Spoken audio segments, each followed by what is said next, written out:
I love this item, single-handedly making this an incredibly fun season for me right off the bat. Number one thing I love in Fortnite is their take on movement. From shockwaves as the general standard to seasonal items. Recently it was the Nitro Fists, then the War Machine Hover Jets, and now we are in Typhoon Blade territory. The Blade kinda does it all. There are times where it literally is the only thing you need to secure victory in a fight. However, to make that victory more consistent, we will be abusing its strengths while making sure to try and avoid the few but glaring weaknesses the sword has. Okay, first things first. To play with a sword, we need to find a sword. I like to land on it personally and make it the first thing I get each game if we can. Luckily, there are not exactly guaranteed sword drops, but they are common enough that if you land on their spawn points, you will end up with a Typhoon Blade a vast majority of the time. My 3 current favorite spots are Flooded Frogs, Shogun Solitude, and Masked Meadows. Though, now that I see this map, you better believe I'm landing over at Whiffy Warp, which has 1 on the dock itself, but then 3 right across the water. That's practically a guaranteed drop every game, it looks like. I did record kind of how I like to drop on each of these spots, so, just take a quick look as to where these are. On Shoguns, I did point out, when you're watching the footage, where the Typhoon Blade can be in the first house. It didn't actually spawn in this footage, so I ended up going to like the main kind of building, but I do then go back to where the Typhoon Blade can spawn, so that's kind of why I'm running around back and forth there. Okay, so now that we have the Blade, what next? While the Blade can be the main attacker, I find it best used as a supplementary weapon in combat and a very good traversal item. The main form of traversal will be this newly founded slide tech. Shout out to Thieves. I was watching his stream yesterday when I was done playing, saw him doing this, and immediately jumped into a private game to try it out.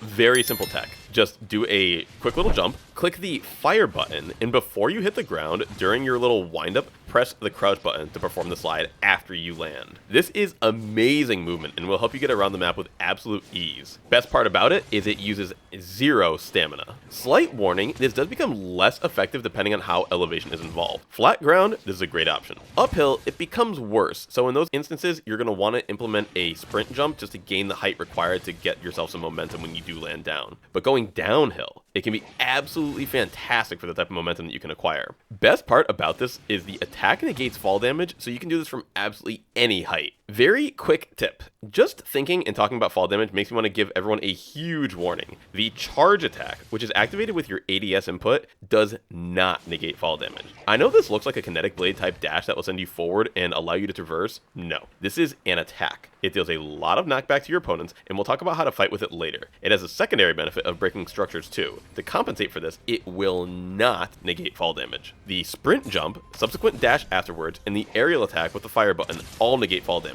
So you shouldn't be taking any with the 3 of these 4 options doing so, one of which doesn't even require stamina and can be clicked at any time in the attack.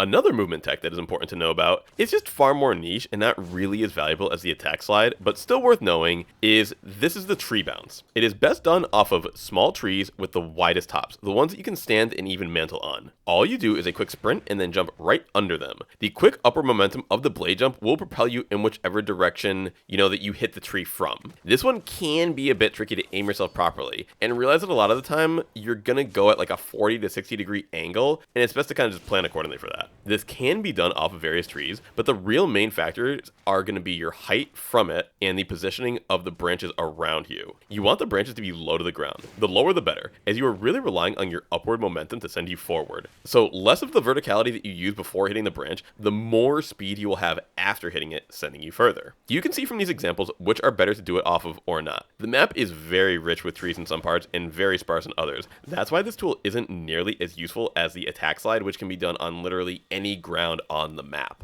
I would not recommend using the Typhoon Blade dash and sprint for general traversal, and to save its charge for combat only, given that you can break this weapon if you use it too much. If you want to move with it, use the attack slide primarily. You can mix in a few sprint jumps, because those do use next to no stamina. I did notice at one point I did 3 sprint jumps in a row with the blade, and it only took away 1% of my blade's charge, so it might not have even been, fully at that percentage, so it could even be maybe 4 for 1%. So the sprint jump itself is not bad, but the sprinting itself and the other dash into a sprint, that does use quite a bit of stamina, I would say. Speaking of the dash, the one that you can do in the air, after your sprint jump, it is not just a dash forward. This is like the jetpack and the Cerberus dashes of Chapter 5. It can be done in 4 directions. So please consider this when approaching and kind of dancing around your opponents. Okay, now on to the combat. I know this is a sword guide, and starting off with the combat section talking about guns is going to be a little weird, I know, but hear me out. This is Chapter 6, and we are back to hit scan weapons, so this just does need to be addressed. The sword is best used as a finishing weapon. You do not want to just start in and jump in, open up a fight, 50-50 against your opponent, full health, both of you, with 0 advantage. While you can do this and win with, decent HP remaining, the fight will take a lot longer, your chances of getting killed are way higher, and third parties coming up just increases. I like to use my single mag AR, officially known as the Hollow Twister, to open people up, then fly in with the Wind Blade as my finishing option. Now, once we actually do get in, what are we doing? So there's a lot more to this sword than simply running up and spamming the attack button. In fact, that is by far your worst option. The option to spam, however, is the sprint jump attack. In most of these clips you see today, I did not know about the slide feature, so expect the expert Typhoon blade guide to feature a lot of those, as it is still just a few days into the season and we are learning as fast as we can. This did not make me spamming sprint jump attack at my opponents any worse, however. I won't lie, this is about as basic of a strategy as just spamming the normal grounded melee attack at your opponents. However, the verticality that I add to this is really what gives me an advantage. I knew from nitro fisting people in Season 3 of last chapter that the quick burst movement of up and down is really jarring for a lot of players to deal with, coupled with the fact that you can cross people up with the Typhoon blade, and I feel as if this combat is just very difficult to deal with. So when do you want to use the grounded melee attack? I would say very rarely, and only as a finisher, after you know they are very deep in the white health, as this is the easiest state to hit you out of. The second easiest state to hit you out of is the charge attack that we spoke on earlier, activated by the ADS. However, this attack actually has some utility and can be mixed into combat more frequently than the grounded melee. I prefer to do this attack in the air after a sprint jump, because if you use that jump momentum to break your opponent's camera, you will be far less vulnerable. Big warning with this method is you need to let yourself get a little close to the ground / your opponent when you do go for a charge attack, as if you charge attack after a full sprint jump, you will be out of the range from a grounded opponent. And as I'll try to show in this clip here, like I say, it's hard to line these up, but I sprint jump and I attacked them, and I was actually pretty salty that the charge attack didn't hit my opponent, as it would have been really devastating and frankly pretty dope. But I learned a lot what isn't possible through this fight, and I'm thankful for that and have adjusted accordingly. Then you could say take this clip here, where we finish our opponent with a charge attack. Similar concept to finishing with the melee. We knew they were low, but we just didn't know how low.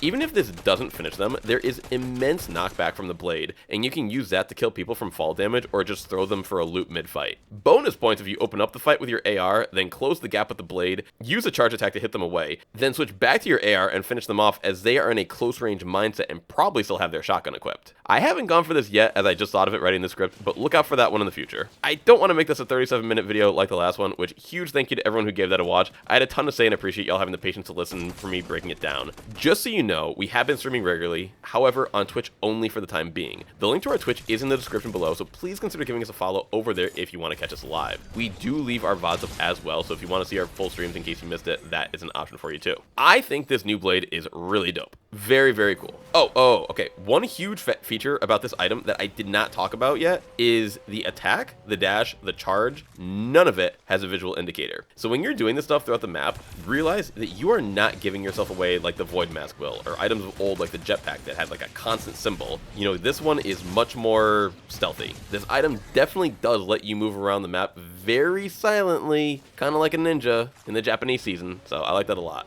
When you tag your opponents with the AR and you push with the blade, there will be footsteps for a bit when you sprint or jump, but the dashing mid-air gives nothing away. And it's not like a sprint jump where it's going to be active the whole time that you're jumping. So you are able to surprise people with this a lot better than in previous seasons. If you throw a shockwave, it gives off a huge noise and a very audible beep. The wind blade does make some noise, but it is very quiet compared to pretty much every other option, not only in the game, but that we've had for a while. So people are not going to be ready for this, and use it to your advantage. That's the last tip I have for you today. There will be an expert guide once I gain more data, knowledge, and experience. But to be perfectly honest, I've been watching a lot of people play this season, and aside from picking up the slide trick from Thieves, I haven't seen anybody else using the blade as much as me. I always think utilizing the new seasonal items is the most fun way to play Fortnite, so I'm glad that I can continue showcasing things that at this point are not going to be displayed anywhere else. Please comment below what you think of the Typhoon blade and of Chapter 6 overall so far. Give this video a like if you haven't already, share with a friend and especially a squad mate so y'all can be on the same page. Doing this in duos if you're in a 2v1 situation would be absolutely insane, and I don't think anyone could beat that honestly. Thank you, love you all, and we'll see you on the next one.